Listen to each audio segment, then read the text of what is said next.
Okay, let's jump right in. Greetings and welcome to the 9th session of the 2022 Neustadt Festival, a conversation event that we are calling Reclaiming African History, Culture, and Languages. My name is Daniel Simon, again, and as the editor-in-chief of World Literature Today, the University of Oklahoma's award-winning magazine of international literature and culture.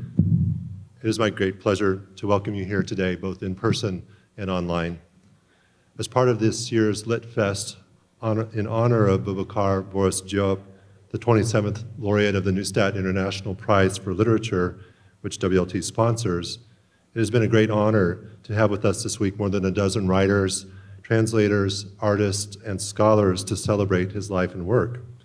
For those of you here with us in person, I'd encourage you to check out the book table out front, which has copies of many of Boris's books, other books by our Lit Fest participants, the Neustadt Anthology, Dispatches from the Republic of Letters, and the November issue of WLT, which features U.S. Poet Laureate Ada Limon on the cover.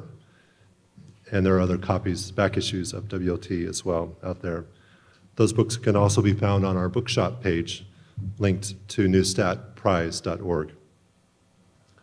With us today, we have three dear friends of both Boris and of WLT. I will introduce all three of them and then turn it over to our moderator.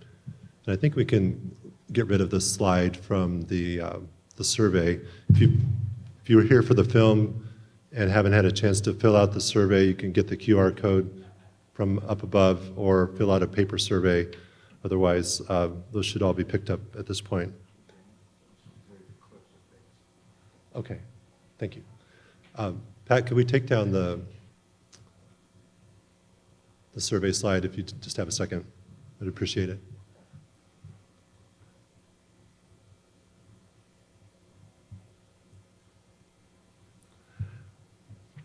First, please welcome Anna Badkin to my immediate left.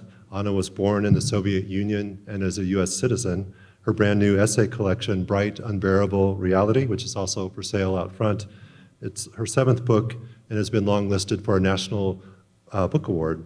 Her awards include the Guggenheim Fellowship, the Barry Lopez Visiting Writer in Ethics and Community Fellowship, and the Joel R. Selden Award from Psychologist for Social Responsibility for writing about civilians in war zones.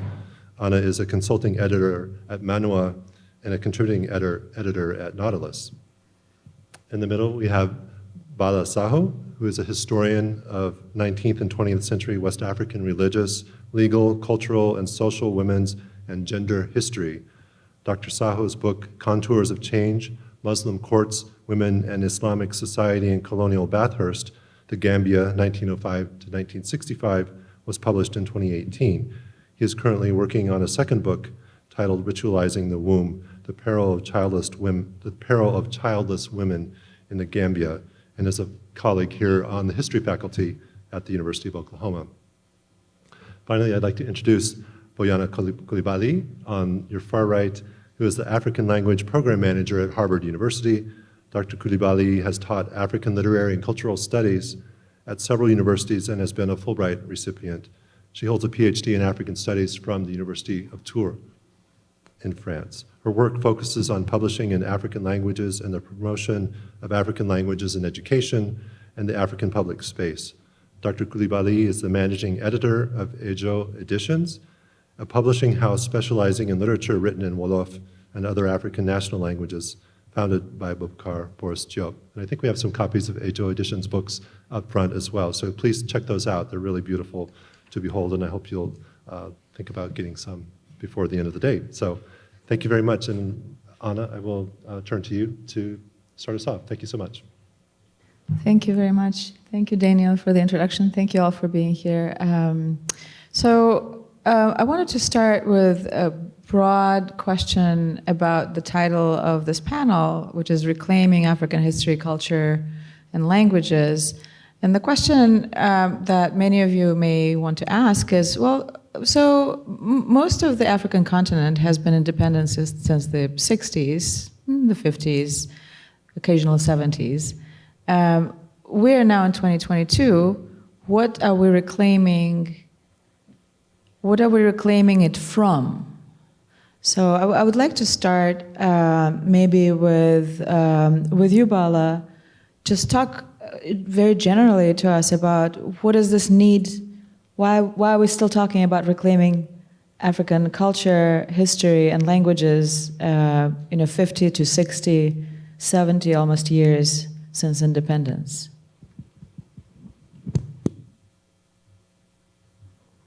Much, and thank you for inviting us to this panel. I think that's a very important question because it feels like since independence, Africa and Africans have been entrapped, if that's a good word, by legacies of colonialism, in a sense. So, this idea of studying in other European languages feels like Africans have so long been enclosed in a box where, on the one hand, they cannot, or they have problems with developing their own societies because they cannot communicate well, or even communicate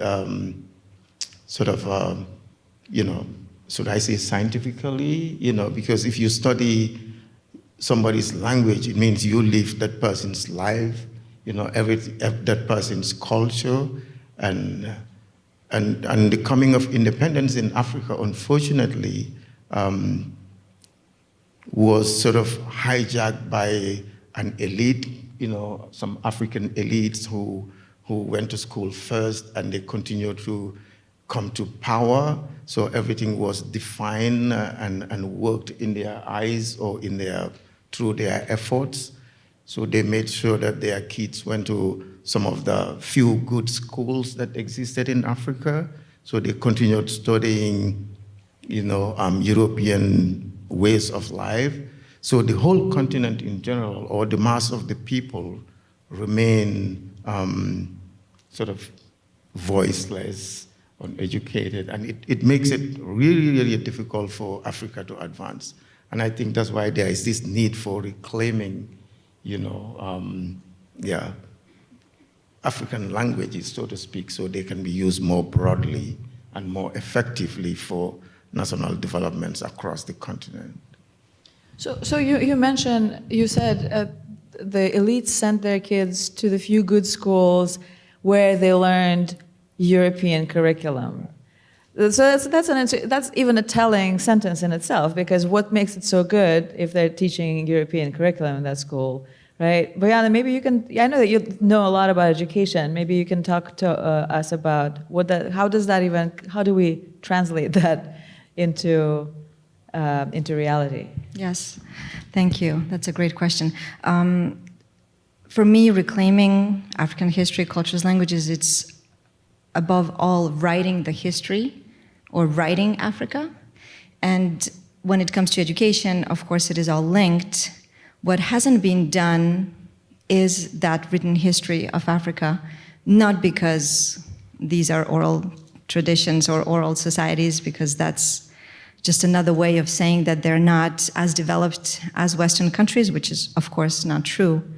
But it's just basically to rewrite it in a proper way that gives the story of Africa from the inside. Africans have had to explain Africa to the outside and to foreigners. So many thinkers have emphasized the fact that they would like to tell their own story so that we don't have that single story of Africa, which in the West basically means Africa is a country. To link it, to follow up on what you said, Bala, and the notion of education, this is exactly what we've been teaching to the elite, of course, which was also the voice of these countries that are supposed to have been independent. And therefore, we're talking here about some type of mental colonialism. 60, 70 years later, that colonialism is still there, and it is communicated through education, through the language that we use in writing, on TV, making films, etc., because we feel like we still have to communicate that to the West. We still have to show dignity. We still have to show that we exist because we've been denied that existence. All of that translates into education. To use some examples, so we have here Bala, who is originally from the Gambia, and I know Senegal pretty well. We have two countries that are, actually Gambia is inside Senegal. So this is a perfect example of how colonialism has separated this continent into small pieces that don't have much logic, because Senegal and Gambia are basically the same in a way. The Gambia is Anglophone and Senegal is Francophone. Wolof is spoken in both countries, and yet we see here that the European languages divide the two. The official language and language of education in the Gambia is English. In Senegal, it's French. And we can see here how this divide and rule concept is being implemented in even a small portion of the continent. Now imagine this on a continental level where we've divided this continent into several groups that are sometimes living in two different countries, so two different nation states, but who are connected by identity and culture in a way. And so imagine it on a continental level, if this is what it already means on a smaller national level. And education carries that mental colonialism everywhere in the way we write. We have here Boubacar Boris Diop, who is himself reclaiming that history by writing in his mother tongue, and I guess in a way reclaiming the history for the newer generations that will be in these schools learning something else than French Revolution, which doesn't make much sense for those students.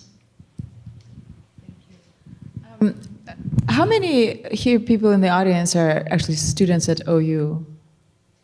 Okay, so most of y'all. Okay, so since you're in Oklahoma, you probably have a sense of the history of Oklahoma, I imagine.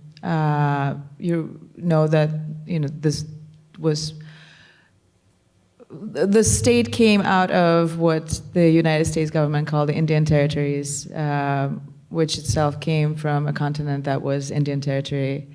And there's a lot of reclamation, historical, cultural reclamation happening in this state by indigenous Americans who also don't identify as one group, right? And people have individual identities as ethnicities, and there are people studying mother tongues. So I think the reason this panel translates into a global reality is because this reclamation is happening right now in our world maybe we feel it most acutely in the last decade, all over the globe, right? So the question that I have is, okay, so here's the world that we have created.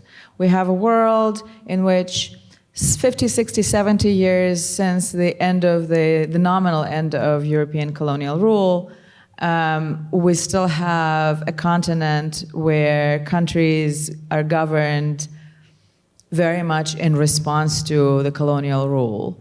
We have another continent, North America, where colonial rule continues or occupation continues, and we're all trying to somehow coexist here while reclaiming identity. So what I would like my esteemed panelists to dream a little bit with me about what it can actually look like, and what can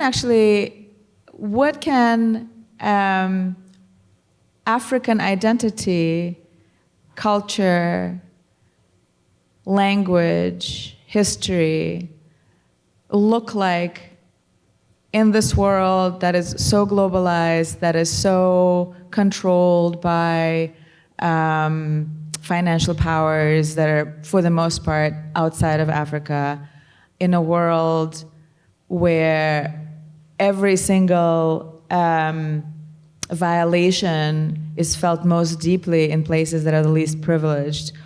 What is the dream of a reclaimed culture?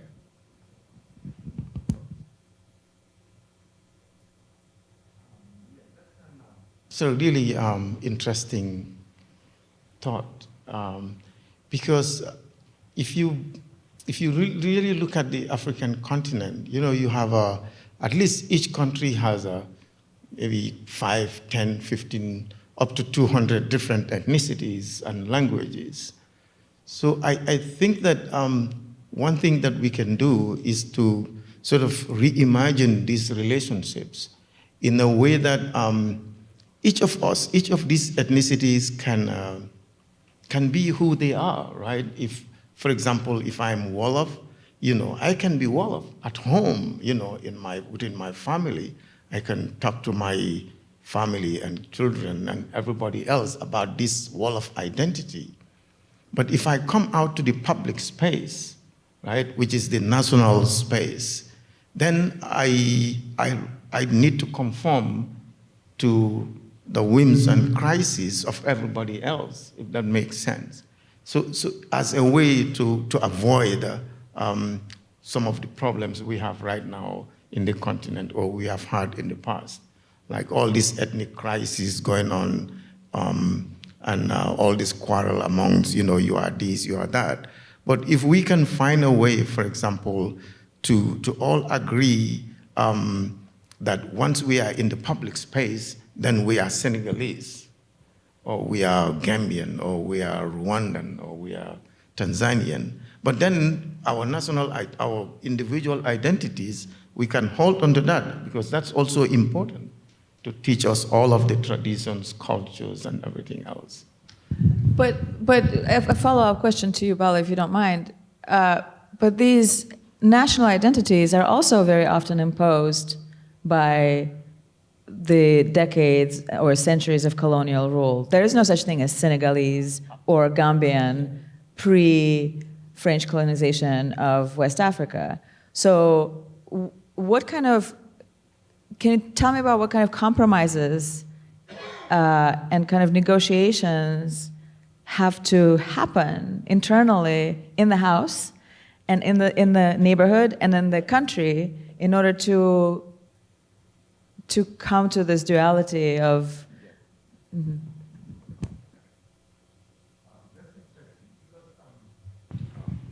Okay. So for example, so think about for a moment, let's say you are Wolof, right? And I am Jola, or then you think way back to colonialism, right? When the continent was divided and all these ethnic groups were put into sort of separate regions. So for the last 60 or so years, you've been subjected to this division and disagreements among yourselves. But because we have accepted these sort of national identities now, right? And then, so we have to deal with the problems within these national borders, right? And one of the biggest problems now is this question of ethnic identity and languages and everything else. So for the purpose of national development, if we accept these national borders, right, I think also we need to find a solution to resolve these ethnic differences or language differences. And one of the ways I think we can do that is to give and take.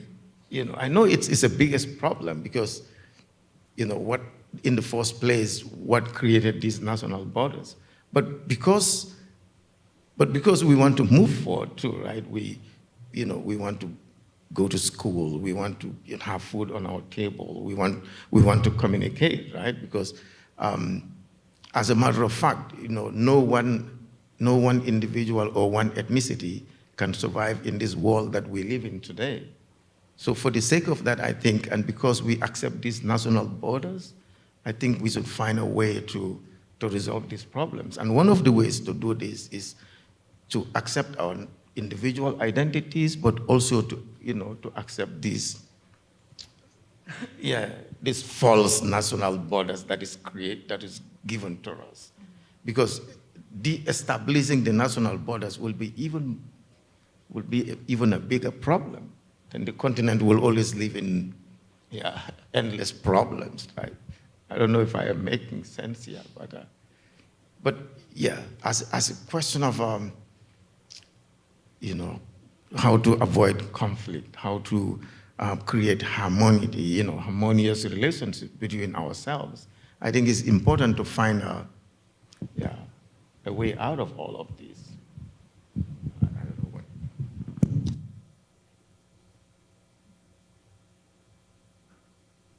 It's a several thousand years old question. The world has evolved in a way that has been globalizing itself, and we've been integrating differences, and we're still here. I think it's the difference between the image of the salad bowl and mosaic. I think that we are able to live together with our differences, and I don't think that being in a nation state is incompatible with having differences, cultural, linguistic, etc. And I will use some examples.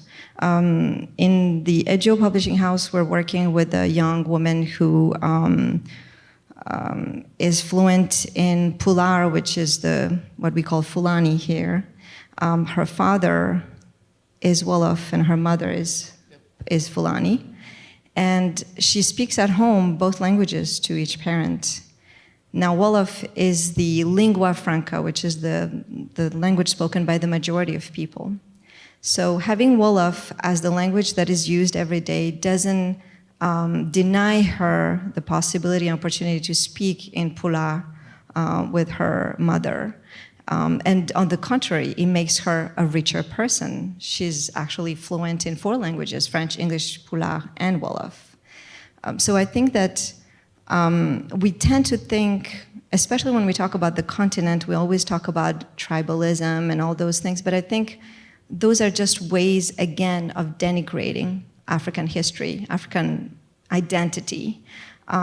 Here we live in a federal state. Each state has its own local government. Each state has several local governments that are divided into towns, etc. And we're still here again. We haven't, for the moment. So I think, I would say my perspective, looking at the history of Africa, having studied it for so long, is that, like I said earlier in our conversation, is that we cannot constantly go back and recreate everything. Like, as they say in French, recreate the wheel or reinvent the wheel. I think we need to take from what we have and try to embrace differences by trying to be more inclusive. And again, the Wolof example for the Gambia and Senegal is a great example, but there's also Swahili. Swahili is spoken in Kenya, Tanzania, DRC. So we're talking about different states with a common language. Today, Swahili is also a language that is an official language at the UN, in addition to other languages. So we're making progress. When it comes to IMF, World Bank, you talked about the financial control. They are going back now and saying, instead of saying we want to impose our monetary world order, they're saying we just noticed that teaching students in those countries their mother language in school is much more effective for development. And I'm going here back to, we discussed the figure of Cheikh Anta Diop, who was a thinker from Senegal, but he was also an Egyptologist, a historian, linguist, a natural physicist, and an anthropologist. He actually had 3 PhDs. He passed away in the 1980s. He's actually the reason why we found out that Africa is the birthplace of humanity. Before we used DNA, he was able to do that using carbon-14. So we owe it to him. But he, in his thought, he talks about how every country has to develop itself, and to get to that, we need to use our languages. We cannot develop ourselves in foreign languages because then we are alienated, we're deprived of our understanding of the culture and history and know-how. And to come back to the question of reclamation, Africa has, I mean, before we went anywhere else on the planet, we were first there. So imagine now the history of humanity traveling from Africa to the rest of the world. That humanity is carrying that history that we need to go, in a way, back to, at least in terms of understanding all the know-how that we had. And therefore, someone like Cheikh Anta Diop is a perfect example of how it's important that in terms of education, we talk here about decolonizing curriculum. This is exactly coming back to Anna's question. We need to look at things that we've acquired before that we can use today to be in a unified society, not a unicultural, a unilingual society, a unified society. Instead of looking at what divides us, we need to look at what brings us closer as human beings, while at the same time embracing differences. And this comes back to the image of the mosaic. We can make a society that is inclusive with our differences without making it Western.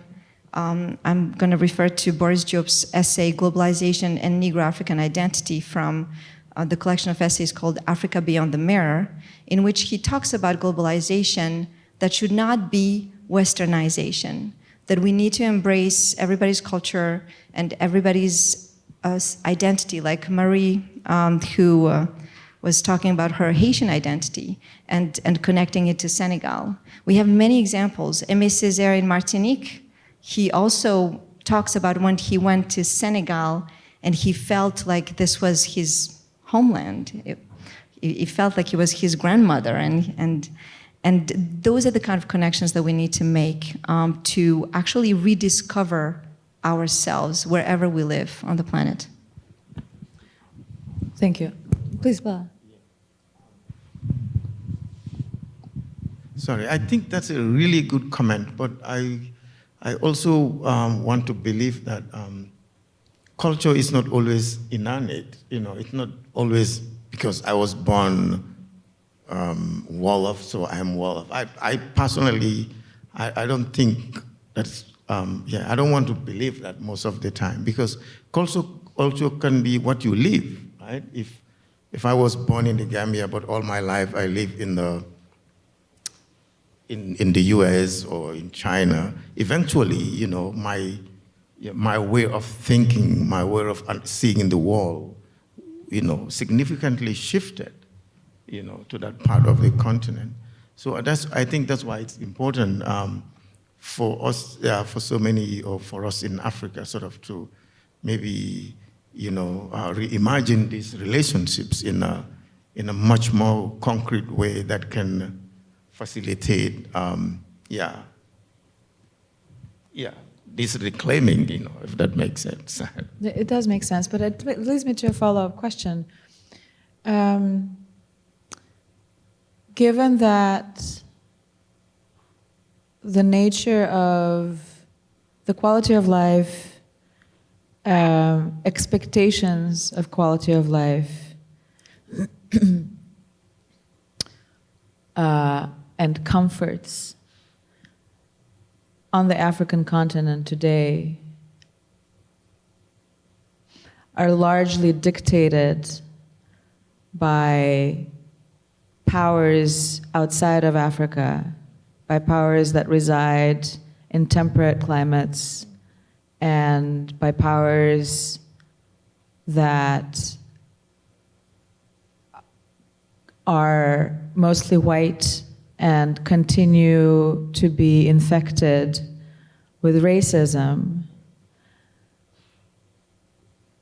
Do you think that when we're talking about reclaiming African identity, And it is not lost on me that there are two European women on this panel, white, talking about reclaiming African identity. Do you think that it is possible to talk about reclaiming, let me rephrase this, is there enough independence on the continent to fully embark, or not embark, since that would suggest that Africa is now beginning to. Is it possible to reclaim history, culture, and language when with the current global order?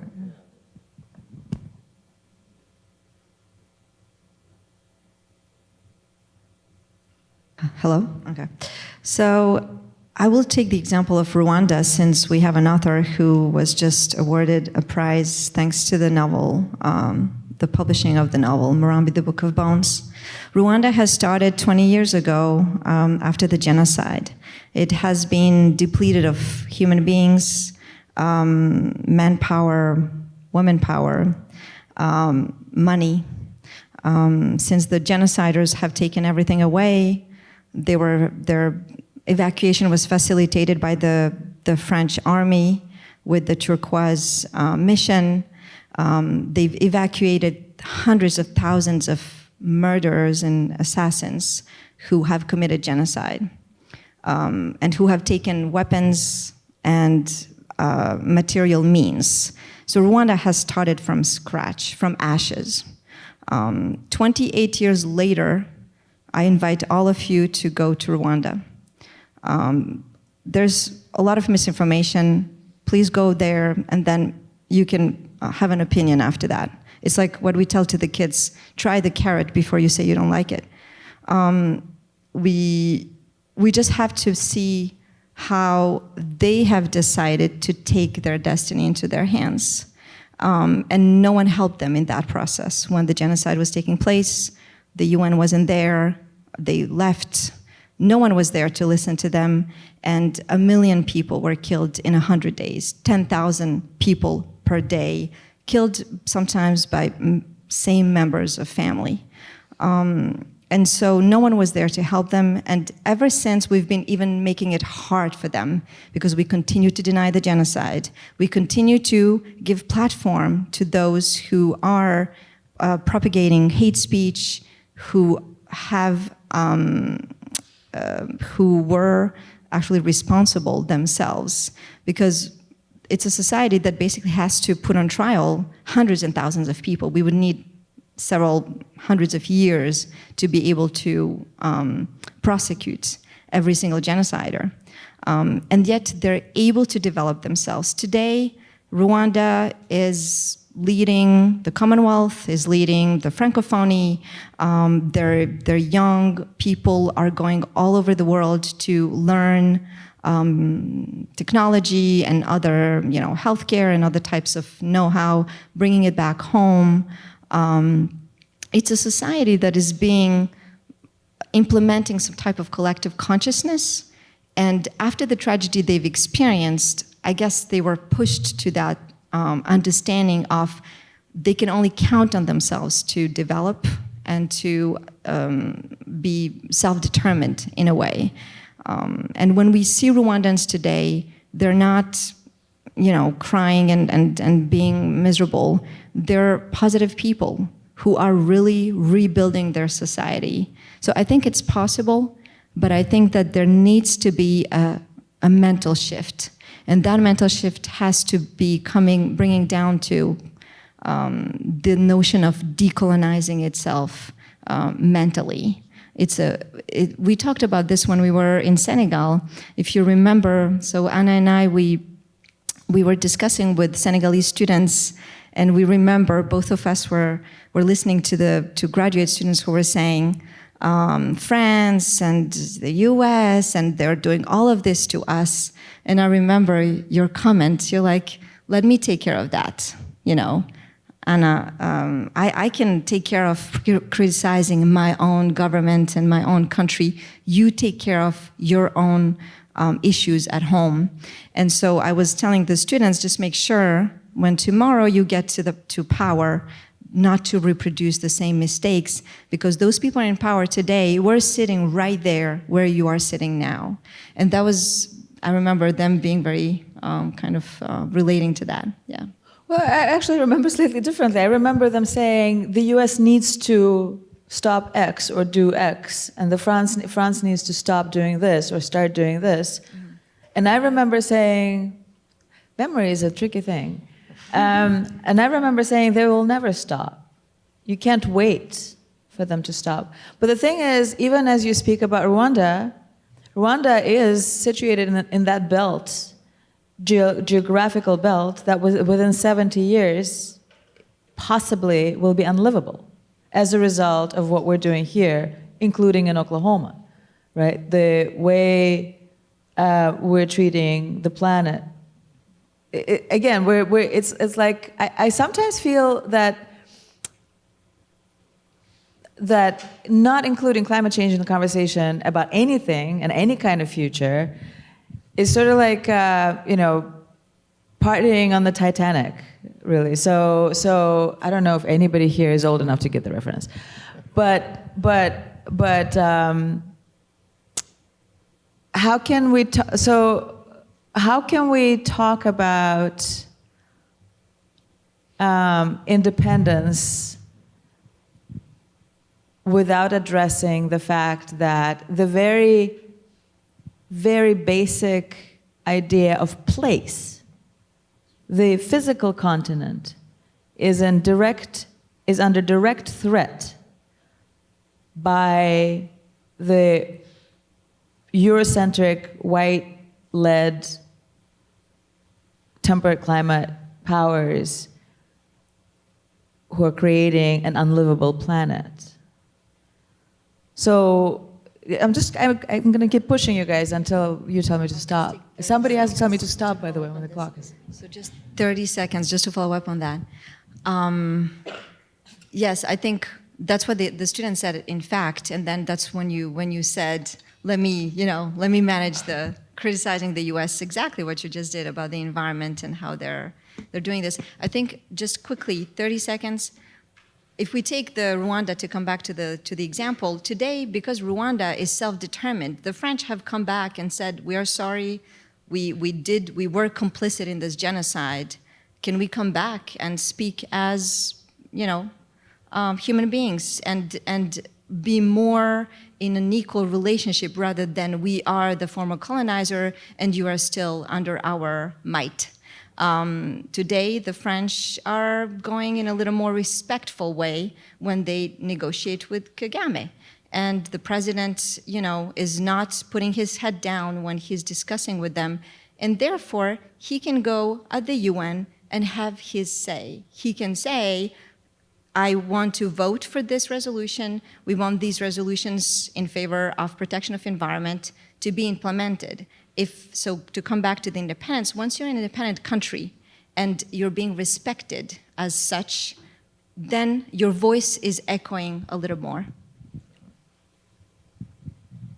Yeah, I think these are all very good thoughts. But again, I think the fundamental issue is this whole question of independence. So for example, it's been now how many years? You said 60, 70 years since Africa is... Depending on the country, right? Since in the 50s. But 70s. But one of the first countries to be independent, supposedly Ghana. So the Ghanaian leader at the time, for several years, really sort of hammered on this point that we are talking about today, sort of this whole idea about African independence, and so that Africa would not continue to sort of rely on colonial partners. But unfortunately, none of, or most of his comrades or most of his other African leaders at the time didn't listen to him because colonial powers were really strong sort of in controlling what happened within Africa at the time. So we are still back to that zero point where Africa really need to be, I think, really independent in a sense that they can continue to deal with everybody in the world at their own, in their own way, in their own terms, rather than just continue to be economically dependent on, because as long as Africa continues to be economically dependent on on these other societies, whether it's the West or East, I think the problem would always continue for the continent, unfortunately. Did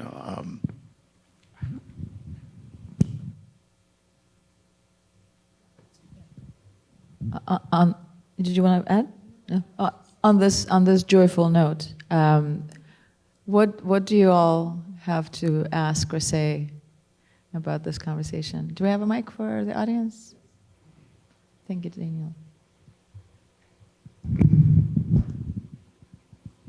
And I'd be interested to hear how, not only what you are learning here in this conversation with these brilliant scholars, but also how, if you're able to draw any parallels to, maybe this continent or this country or this state, how does it reflect for you? How does it rebound for you? I was in Rwanda about 4 years ago. Can you say your name, please? Susan Schwartz. Thank you. So I knew very little about the genocide until I was taken to the museum, and it is an amazing place to visit. Very sad, but quite amazing. How is that received by the Rwanda people? Do they talk about the genocide in schools? Do a lot of Rwandans go to this museum, which is so well done? I'm just curious what the Rwanda people think about it. Do we have Rwandan people in the room? Could you say something about the Gacaca courts after 1994, maybe? Yeah, and there's also, so in addition to the Gacaca courts that they put in place to manage the prosecution of genociders, there's also a lot of initiatives done by the government. They have created several commissions that help with education and just genocide prevention, including now they have the Ministry of Unity, which used to be a commission that was preventing against genocide or protection of, preventing against discrimination and racism, because they have that within their laws. They've been redesigning their justice system that includes maybe what we would we would call it freedom of speech. Over there, there's this notion that if we are spreading hate speech and xenophobic ideas, well, you can get prosecuted for that. And so the Ministry of Unity today does a lot of work of outreach and education. We were just there in July talking about Murambi, the Book of Bones, and looking at how literature can help students in high school and college be more informed, because this is a generation that was born after the genocide. And indeed, the museum itself is a place where a lot of people go, a lot of students go, and I think the country is holistically trying to deal with the problem for the generations to come, or at least getting them to be conscious about the issue. Madam. Hi, I don't want to put you two on the spot, but I couldn't help but ask this question because Anna made the comment, how do two European women sit right there and talk about reclaiming African history and languages? Because I think it's important that we hear about your trajectories, and especially in light of that comment about the students at the University of Dakar, where Anna supposedly said, let me take about that. So she has the right to talk about African languages and history, but Senegalese students don't have the right to criticize the US. That was off to me. And I'd like to hear both of your trajectories and what put you out there to talk about African history and languages, and who has the right to say what. Thank you. Thank you for this question. Yeah, it is a very interesting situation, right? That this panel was created the way it was, and I acknowledge it. the way I remember the conversation was the students expected change to come from the West in that conversation. And I do not believe that the West has any intention to change. So my response was, don't wait, take it. I think maybe the conversation was something like, when is the West going to give us something? And I said, never. They'll never give it to you. Why should they give it to you? They took it away in the first place. You need to take it, right? Yeah. What I really want to hear is why you two? Why are we Yes, here? yes, your trajectory in terms of African history, because I might know it personally, but students here won't know it. So I want to know what brought you to Ijo, what brought you to sit there and talk about African history? The bona fides. Yes. Sure. How would I say this? So we talked here about how we're all global citizens, right? I myself, I could not place a location on the map where I feel like my identity, my sole identity is. I come from a country as a war survivor. I fled the war, had no place to go back to. Went from there to France, went from France to the US, Canada, Senegal, Rwanda, et cetera, et cetera, et cetera. I think that we need to go beyond certain types of, division in terms of what we are allowed to speak about.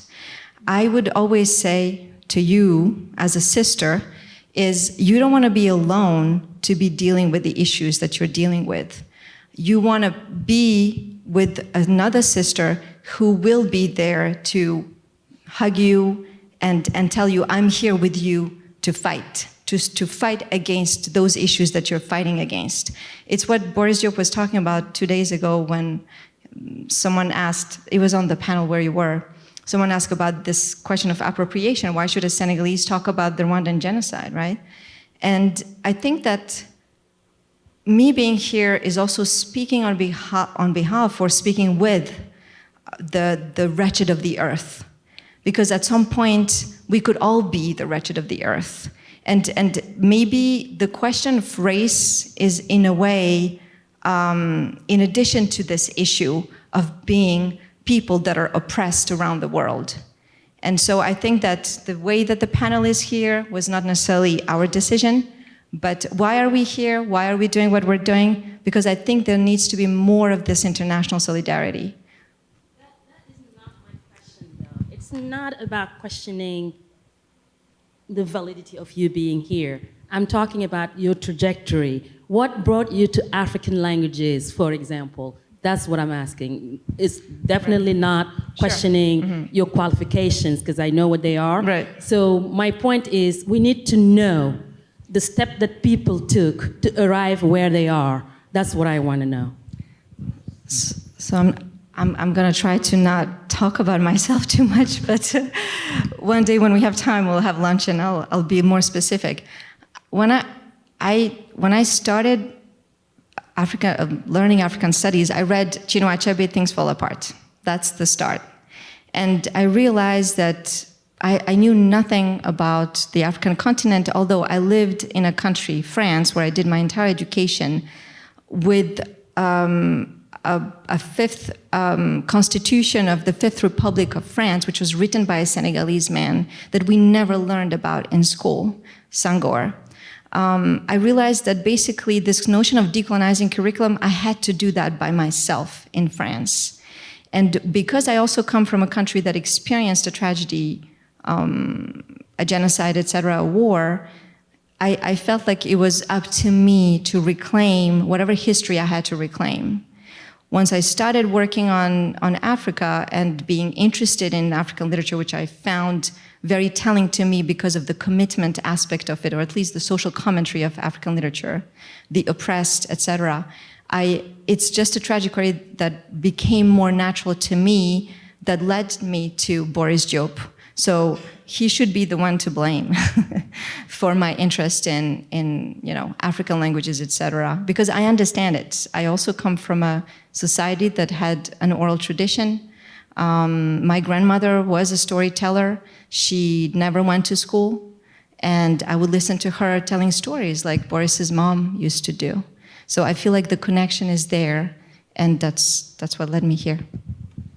I'm not going to claim global citizenship. I'm a former war reporter, and I stopped covering conflict around 2011, 2012. And I traveled to East Africa as a work correspondent. I spent a little bit of time in Somalia and Kenya in 2006. But I returned to, I went to Mali in 2013 to research a book about movement. I spent some time working with, or traveling/living with, a family of nomadic Fulani cowboys in Mali. And then returned 3 years later to Senegal to research another book,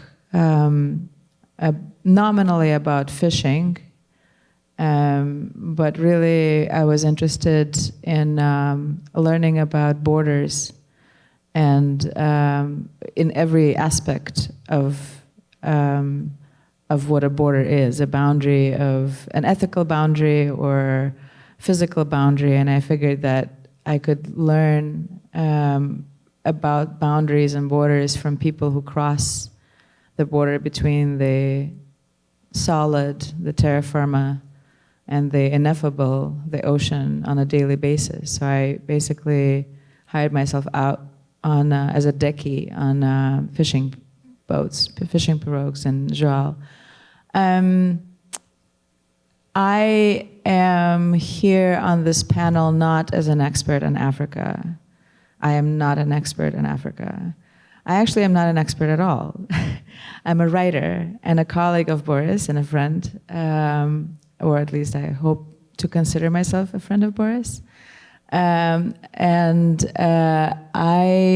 think the invitation to have this conversation, and the reason I accepted this very generous invitation is because I am curious about what are our possibilities as humanity in this world that is so unequal and damaged, and we're not, in my opinion, and I have, because of my work as a journalist and as a writer, I have spent time in many places in the world and focused deeply, though probably briefly, on many places in the world. So my experience is a very broad experience, and what I'm seeing is a combination of absolute myopia, tremendous greed, complete lack of compassion, and also extreme hope and aspiration and intentional desire to improve. And I think that the world is balanced very precariously between these two very opposite aspects of being human. And I see it in this country, and I see it in this state. I spent 2 years in Oklahoma. I'm not from here, but I did live here, so I claim some bona fides. I spent more time in Oklahoma than in West Africa, actually. So, and I was born in the Soviet Union, and currently the country of my birth is attacking what used to be another part of the country of my birth, but what is actually absolutely, unequivocally an independent nation, and rattling nuclear weapons. So my interest in the idea of reclamation is why I'm here. Not my interests very much, or the reason I'm here is because I'm very curious about what it is. I wanted to learn from these two scholars and from you what it is that we can possibly reclaim, and how maybe I was also, okay, not maybe, but truly what I was also hoping was that my persnickety questions could encourage not only my wonderful interlocutors, but also the young people in this room who are going to inherit this messed up future planet, to think more broadly about the world in which we find ourselves, to think, how can we possibly pretend that we have enough leverage to be completely prosperous when we actually don't? And if we don't, then what can we do to change that? And where do we start? And I don't have any answers. I basically came here under the guise of a moderator to ask all the questions that I wanted to know the answers to. How's that? Thank you. There was also an element of contingency at the last minute. We had a Gambian diplomat who was supposed to be here, Mamadou Tangara, and he was not able to attend. So we did a little bit of switching around to fill out the panel at the last second. Could we end with a student question? Ricky?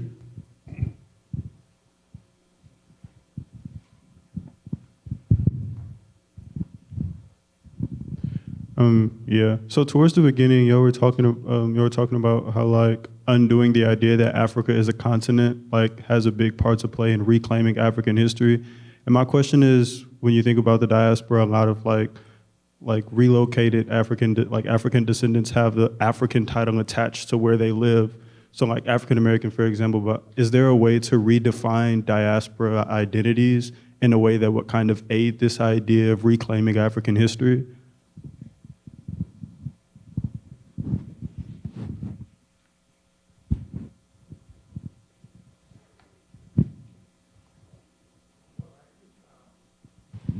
Yeah, I think that's a really good question, but also one that is complicated too, right? But I think, yes, for example, let's just say the African diaspora, right? I think it's possible for them to sort of reclaim this identity, because of the history, right? Because in the first place, we all understand why this happened in the first place, right? Because of, I don't want to say slavery, but because of, what happened during this period that you have African diaspora spread all around the world.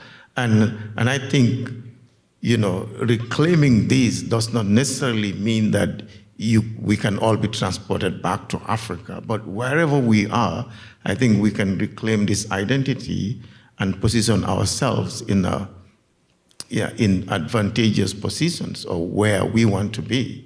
Because I think we really have to sort of define this in the way we see the world and frame it, right? Sort of, for example, so if we live in the US or Jamaica or Bahamas, wherever we live, I think as people of African descent, we must define our own world and shape it and name it as the way we want it to be, for us and for our children. I don't know if that makes sense, but it's very possible, right, to reclaim this based on our different identities. I think it's really possible. I don't know what my colleagues think, though, but.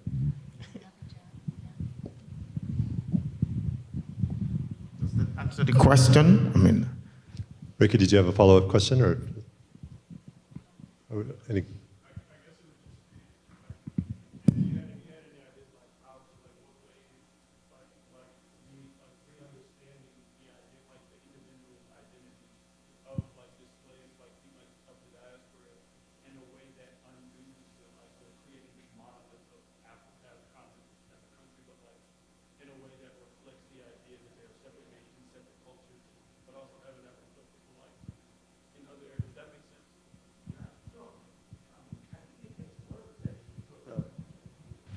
For example, I mean, in fact, that makes a lot of sense because in Africa we have all these different identities, right? As we just said, you have all these different ethnicities, right? But if you look at the diaspora, this ethnicity does not exist as such, right? Because of the way slavery made it disappear, or colonialism, or whatever it is. So I think we can use this weakness, right, to sort of reframe ourselves in the diaspora and make it a sort of a united one front identity, which is still a big problem in the African continent. Does it make sense? Can I re-ask the question? Or can I ask you the question that I think you're asking? Are you asking the question of whether the diaspora has the luxury to not identify as a united group because of where the diaspora is, versus African people in Africa who do have the luxury of identifying as Wolof or Kikuyu, or because the African people in Africa do not face the kind of adversity in the rest of the world? Is that the question? No, not necessarily. Just kind of asking, like, if there is a way to, like, retain the, like, diaspora's connection with Africa in a way that also, like, exemplifies the fact that Africa is not a monolith.